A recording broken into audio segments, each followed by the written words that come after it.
How's it going? How are you doing, Brad? I'm good. Good, Yourself? good, good.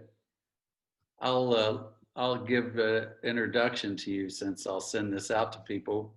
But Okay. this is Brad York, whom most of you will know. And Brad is a nurse practitioner, specialist in cardiology, who walks the halls of Columbus Regional Hospital quite often and is with the Southern Indiana Heart and Vascular Group and is our New Hope expert, closest thing we have to an expert on COVID-19. So, you doing all right? Yeah. Yeah, things are good. Good. Good day at work? Yeah. Yeah, busy. It's Yeah, busy. yeah. It's good. I was going to just run through a few things. I haven't looked on the local stuff as far as how COVID is doing right now in Bartholomew County. So update me on that first of all. Yeah, I think everything is representative to one another right now. Like from a global standpoint, I think things are heightening up a bit. Right? Even Indiana, smaller than I think on average we were daily was around 400 to 600 new cases a day. Today, actually, I was looking, was a number one day in a long time. It was 3,500 cases or something around there in one day. Okay. So it's a big jump. Yeah. And then smaller locally, it has gone higher as well. I think in the hospital, the last couple weeks that I've noticed, been really well controlled. Say 3 to 5 patients on average who were sick enough to be hospitalized. Okay. Um, Today was like 15, Oh, really? and I just I just sent one to the ICU right before I came home. Okay. Um, so seems to be as well. Whenever we've seen a little bit of like jump in surges, I don't know if that's a not a good word to use, but because everything's under control. But the before we noticed patterns like families, like if we had a little spike in the hospital, they would probably be families, or they had maybe church or something. There was a connection. The thing interesting now is there's a complete dissociation. Oh, right. So that gives you a like randomized controlled trials, that you look for things like that. Right. So it's a it's more of a true-ish surge trajectory right now. Okay. Okay. So widespread. This is the first time that in personally that there have been multiple people that I'm acquainted with in state and out of state, local and not local, who are dealing with it. So we've got some uh, family member up in Wisconsin.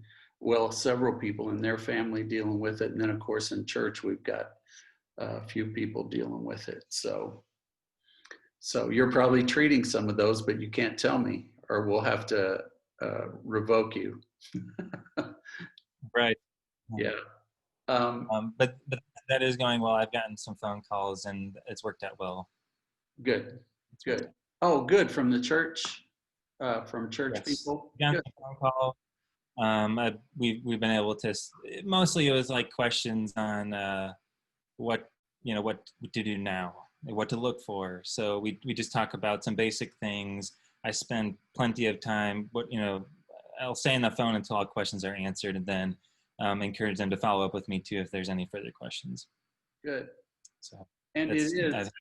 People need to know it is. You have said it is perfectly okay for people to call you to get yeah. next step information. Yeah, call me anytime. Doesn't matter if it's in the middle of the night. I'm used to being on, used to getting phone calls at night. So, especially if it's something you're truly worried about, definitely give me a call. Good. Hey, treatment-wise, things have changed a little bit over the 7 months, right? I mean, seems the morbidity seems to be down overall. Yeah, that's true. We're sending a lot less people to the ICU. They're staying on our COVID unit for some time, just a few days usually, Okay. and they're going home very well, in good health.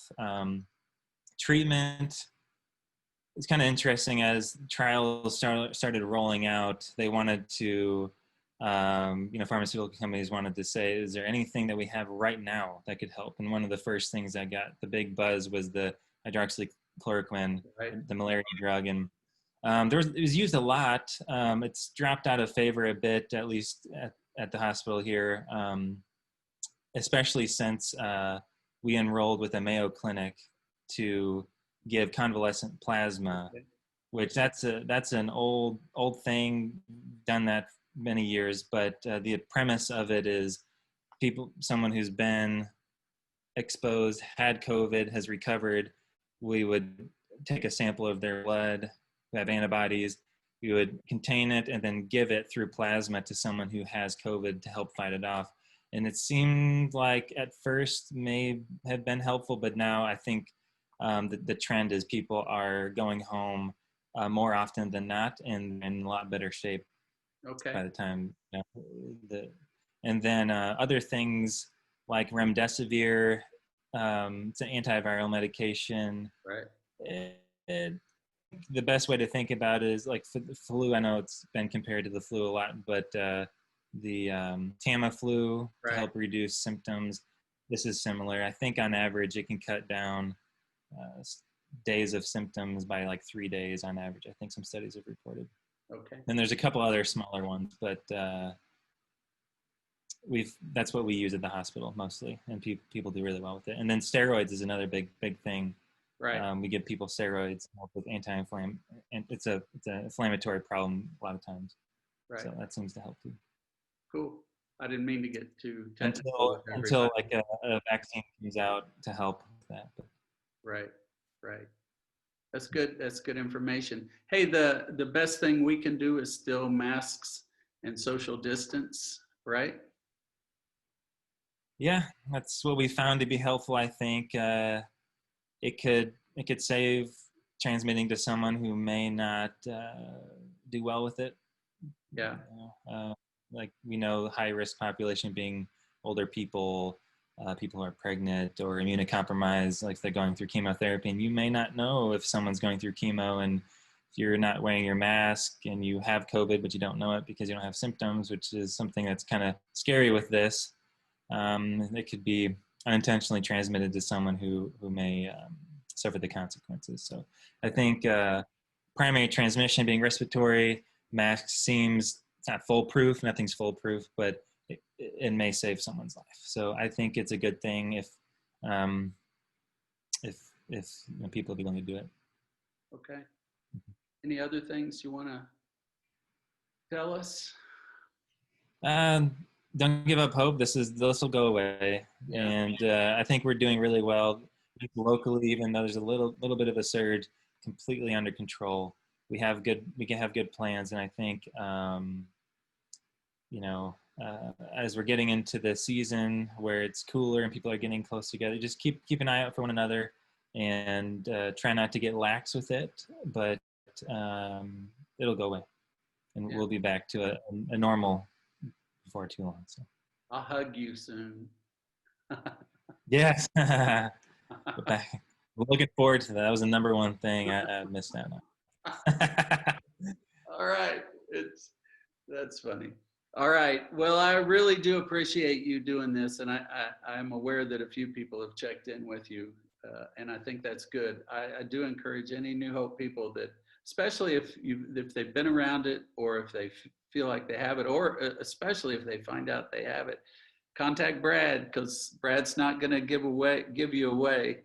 But it will be good for the church to know what we're dealing with, and if we need to shut down for a while, that's fine. We'll do whatever we need to do, but it'll be good to stay on top of this. So keep up the good work.